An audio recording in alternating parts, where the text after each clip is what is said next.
On December 17th, 2015, one of the most anticipated films of all time released in cinemas. Star Wars: The Force Awakens. Almost a year later, another heavily anticipated release was on the horizon, but this time, it was a video game. Final Fantasy XV.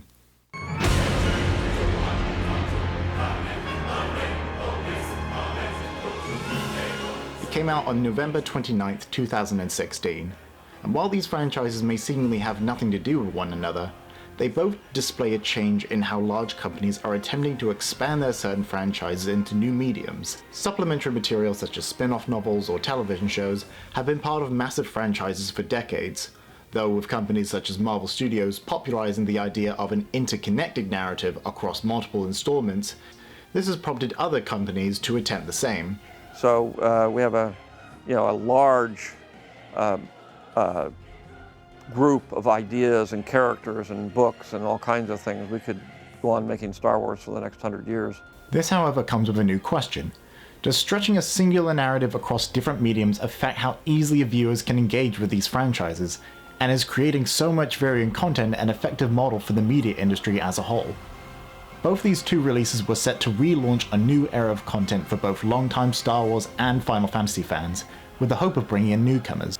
To do this, each series made a new expanded universe of supplementary material to build on the story as well as grow hype for the upcoming product. For Star Wars, they launched the Road to Force Awakens line, a series of books and comics set to fill in the gaps between episodes 6 and 7. Disney also took full advantage to spread to a wider age demographic, creating entries that appealed to varying age ranges such as simple child adventure stories and young adult novels in the mix. Despite all these stories superseding the film, they were never required in order to understand it, as it stood strong as a self-contained narrative, grossing over $2 billion at the box office, despite criticism that it attempted to replicate the first film all too much. Final Fantasy, on the other hand,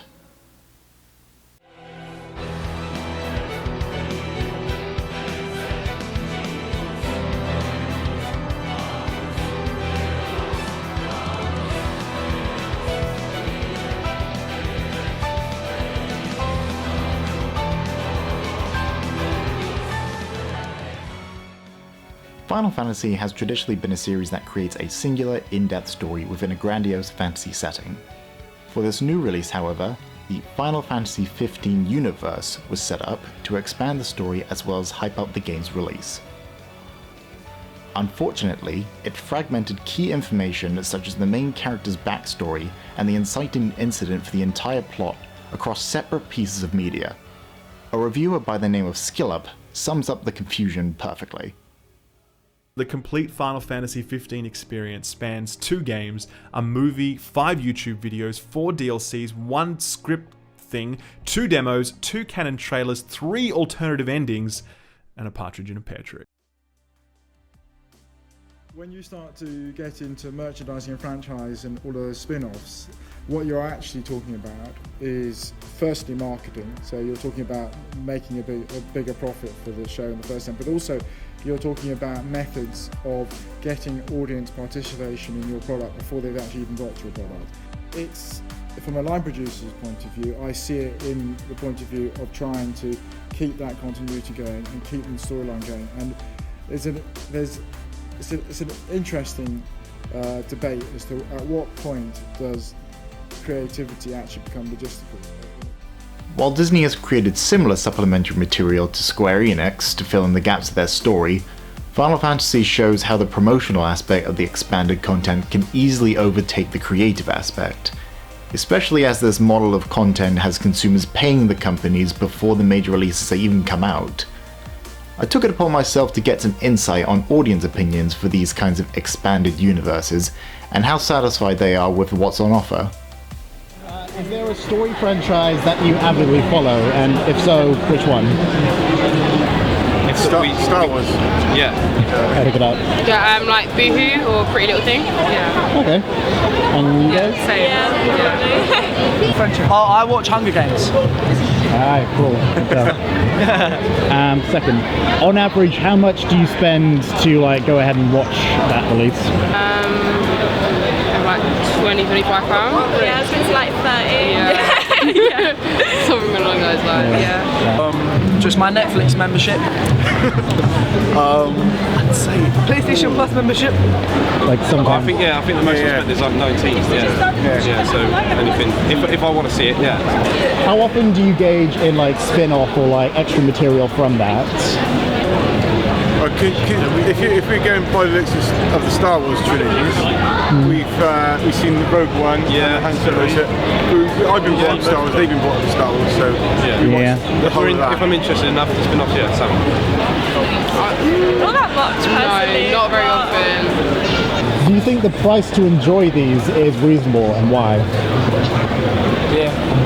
No, I don't believe PlayStation should charge you £40 a year to I second that. to use online when you already pay for Wi-Fi. I second that. You already pay for Wi-Fi, you pay for the console, the games, and then they want you to pay another sum of money for the year. Like, yeah.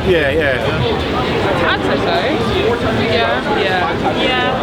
But do you pay a subscription service or buy passes for this content? I'll probably like buy it. When it's the DLC, I'll buy it singularly, but you can buy it as a big entire pack. But if you buy it as an entire pack early on, you miss the extra DLC. Netflix. Yeah. And do you think that a subscription-based model is more for the consumer or more for the provider? Consumer more now than recent times. There's a lot more content on there. I'd say for Netflix, I think it's fair. Yeah. Because you only pay like £8 and there's loads of movies on there. I think it is. I don't think it's like £2 No. Yeah. It's both ways, isn't it? Because like you're benefiting from it because you're getting your DLCs and that, but they're also benefiting because they're getting money. But then again, you could also get money if you stream. I don't know. Do you feel that you can balance your everyday life and keep up to date with these stories? No. It's like one or the other. Yeah. Are you happy or overwhelmed with the amount of choice that you have these days? I think overwhelmed now with the like Apple TV, Disney Plus. Yeah. All of that. YouTube Premium.